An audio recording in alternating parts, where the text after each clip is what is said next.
Welcome back into the news portion of DSI. I'm Brooke Butler. It's been 3 days since the polls first closed, and still we do not have a clear winner in the race for the White House. As a reminder, 270 is the magic number needed to win the White House. And as we stand now, Joe Biden is in the lead with 253 electoral college votes to Donald Trump's 214. We're still waiting on the 6 key states: Nevada, Arizona, Alaska, Pennsylvania, North Carolina, and Georgia to be called in this razor-thin race to presidency. If you've been following the Associated Press, they've already called Arizona in favor of Joe Biden. So that would put the count at 264, and the AP is reporting that 90% of total votes in Arizona are in. The AP reports that Biden stands at 49.7% and Trump 48.8% in that state. And in Georgia, officials say the race is razor-thin. The once red state has now flipped to blue. The AP reporting that 99% of votes are in, with Biden carrying 49.4% of the vote and the president 49.3%. Finally, in Pennsylvania, the other battleground state that flipped blue just this morning, the AP is reporting that 99% of total votes are in, with Biden now in the lead at 49.6% and Trump behind him with 49.2%. A tight race indeed. Again, these states are crucial to both campaigns in the race to the White House. We'll continue to provide you with the latest unofficial results as they become available. Well, this election cycle has definitely been one to remember, from the COVID-19 pandemic to an extremely close race. 47 ABC's Hannah Cicchini spoke with a political expert today and has more on why mail-in voting could become a staple going forward.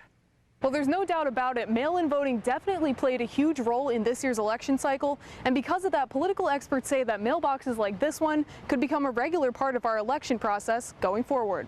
I do think the success in terms of the turnout will lead states to try to at least do reviews of their election procedures. Delaware State University history and political science professor Dr. Samuel Huff says that he thinks the mail-in voting process could have had something to do with the record voter turnout we saw this election. But he adds that if mail-in voting does become a bigger player in the election process, many states might have to reevaluate when they're allowed to start counting votes. It could have went smoother, and the question of how to do that starts with when did the state allow for the voting. Plus, Dr. Huff says that he thinks the boom in mail-in voting was caused by the perfect storm of the COVID-19 pandemic and just how important this election was. Both sides, I think, knew the importance of it, and that certainly helped to increase the turnout. And don't forget that some states loosened the registration deadline. On the local level, voters in Wicomico County cast more than 15,000 mail-in votes as of Thursday.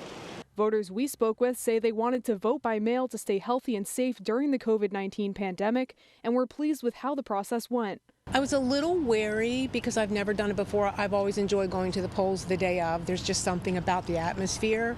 I just felt it was the best decision this year. Really, that decision was COVID related. You get verification that your vote was counted, and I think that's important. Another voter says she took advantage of a ballot drop box and would consider mail-in voting in the future. I just thought it was just a no-brainer to drop it off early and, have it done and over with and have my vote counted. Now, President Trump's campaign has already filed lawsuits in a number of states over the mail-in voting process. Hannah Cicchini, 47 ABC. Those lawsuits you just heard Hannah mention were filed in Pennsylvania, Michigan, and Georgia.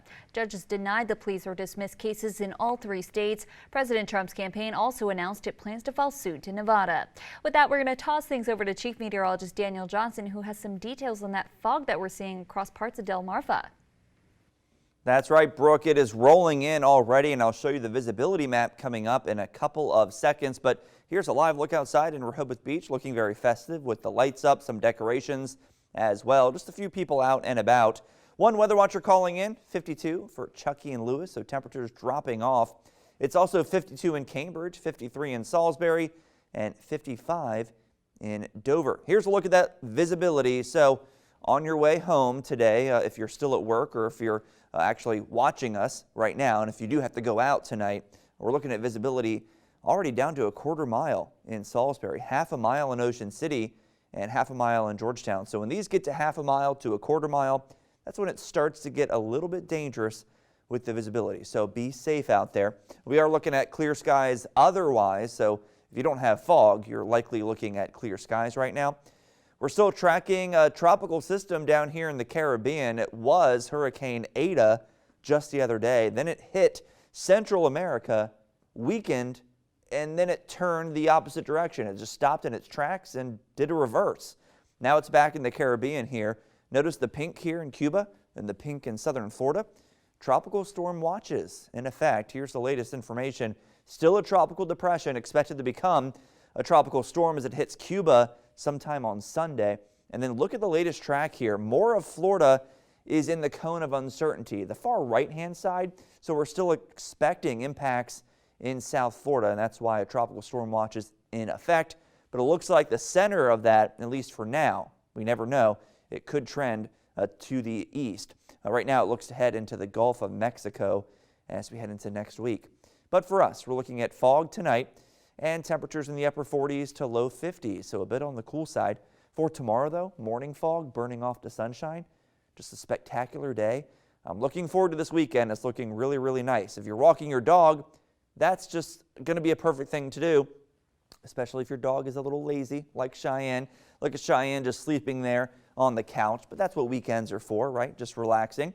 50s to start tomorrow with a little bit of fog, 70s by the afternoon with sunshine. Winds on the water, light out of the south and southwest. Futurecast shows all that sunshine through the day on Saturday. Sunday, we're going to keep the sun going. Maybe some morning fog Sunday as well. Lots of sunshine Monday, and we keep that sun going into Tuesday. Temperatures warm through the next several days. Very warm for November. Rain, though, arrives by Veterans Day. That continues through the rest of the week, Thursday, Friday. Finally, we're down into the 60s by Friday. You're watching DSI. Keep it here. We'll be right back. It's Coach Jed Bell from Woodbridge High School, and you guys are watching Delmarva Sports Insider.